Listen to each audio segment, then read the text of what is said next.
तो भारत का नया बजट आ चुका है और हर साल की तरह बजट के साथ एक बड़ा सवाल भी आता है। आखिर सरकार हमारे टैक्स के पैसे का करने क्या वाली है? कहाँ इस्तेमाल होगा ये पैसा?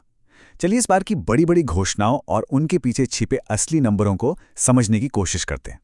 अब देखिए, अगर सिर्फ वित्त मंत्री का भाषण सुना जाए तो लगेगा कि भारत बस एक बहुत बड़े बदलाव की दहलीज पर खड़ा है।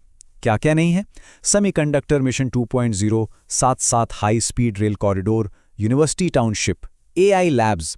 मतलब घोषणाओं की लिस्ट इतनी जबरदस्त थी कि सुनने में ऐसा लगता है कि भारत कुछ ही सालों में एक डेवलप्ड देश बन जाएगा। लेकिन क्या यही पूरी कहानी है? क्योंकि बजट सिर्फ घोषणाओं का खेल तो नहीं होता है ना। असली कहानी तो नंबर्स में छिपी होती है। तो चलिए थोड़ा और गहराई में चलते हैं और देखते हैं कि ये जो बड़े बड़े वादे हैं, क्या उनके पीछे के आंकड़े भी उतने ही बड़े हैं। तो सबसे पहले बात करते हैं उस सवाल की जो शायद हर मिडिल क्लास टैक्स पेयर के मन में सबसे पहले आता है।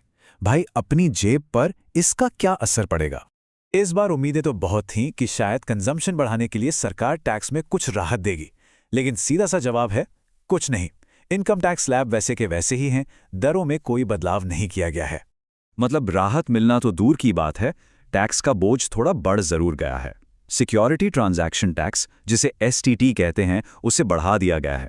फ्यूचर्स ट्रेडिंग पर टैक्स 0.02% से सीधा 0.05% और ऑप्शंस ट्रेडिंग पर 0.1% से बढ़ाकर 0.15% कर दिया गया है। अब ये स्लाइड देखिए, ये काफी दिलचस्प है। सरकार के पास पैसा आता कहां से है? सबसे बड़ा हिस्सा 24% तो उधार का है। लेकिन उसके बाद देखिए, इनकम टैक्स 21% और जीएसटी 15%। दोनों को मिला दें तो बनता है 36%। और वहीं कॉर्पोरेट टैक्स कितना है? सिर्फ 18%। मतलब साफ है, आम आदमी कंपनियों के मुकाबले लगभग दोगुना टैक्स दे रहा है। और मजे की बात यह है कि यह हमेशा से ऐसा नहीं था। पिछली सरकारों के समय में कॉर्पोरेट टैक्स का हिस्सा काफी ज्यादा हुआ करता था, लगभग आम लोगों के बराबर।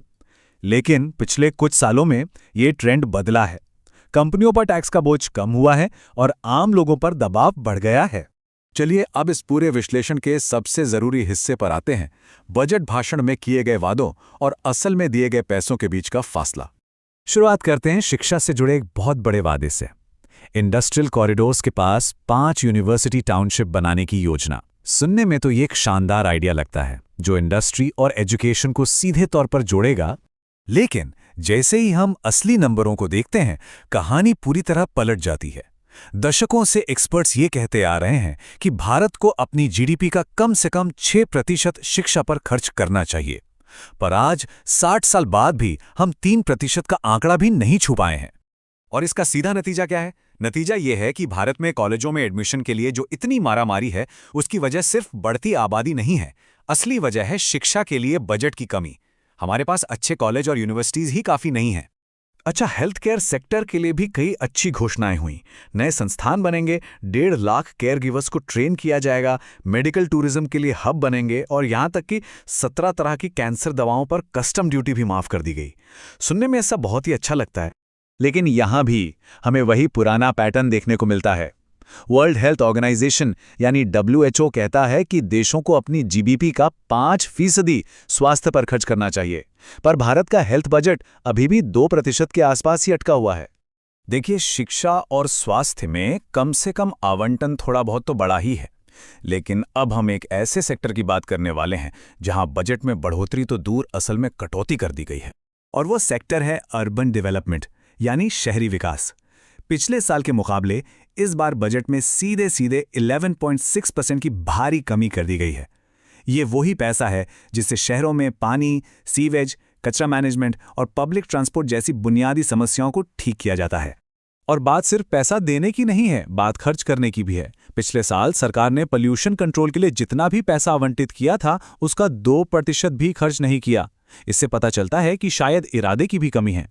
तो चलिए अब इन सभी डॉट्स को कनेक्ट करते हैं और देखते हैं कि इस बजट का बेरोजगारी और ग्लोबल चैलेंजेस जैसे बड़े मुद्दों पर क्या असर पड़ने वाला है। बेरोजगारी से निपटने के लिए बजट में कई स्कीम्स की घोषणा तो हुई है, पर दिक्कत यह है कि ये सारे उपाय इनडायरेक्ट हैं और इनके रिजल्ट आने में सालों लग सकते हैं। हर साल जो लाखों युवा जॉब मार्केट में आ रहे हैं, उनके लिए कोई सीधा बड़े पैमाने वाला रोजगार प्रोग्राम नहीं है।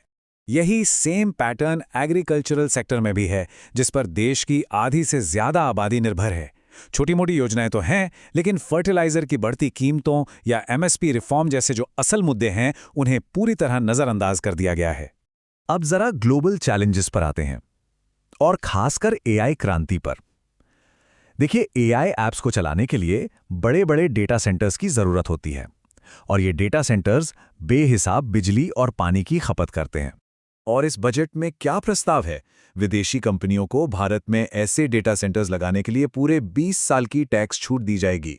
अब यहां एक बहुत बड़ा सवाल खड़ा होता है। भारत जैसा देश, जहां पानी और बिजली के रिसोर्सेज पर पहले से ही इतना ज्यादा दबाव है, वहां इस पॉलिसी के लॉन्ग टर्म नतीजे क्या होंगे? तो कुल मिलाकर तस्वीर क्या बनती है? एक बहुत ही साफ पैटर्न। भाषण बहुत शानदार हैं, योजनाएं उम्मीद जगाती हैं, लेकिन जब आप नंबरों की दुनिया में उतरते हैं तो एक बिल्कुल अलग और थोड़ी चिंताजनक कहानी सामने आती है। और ये सब हमें इस आखिरी सवाल पर लाकर छोड़ देता है, जब वादे बहुत बड़े किए जाते हैं लेकिन उन्हें पूरा करने के लिए बजट छोटा रखा जाता है, तो असल में ज़मीन पर बनता क्या है?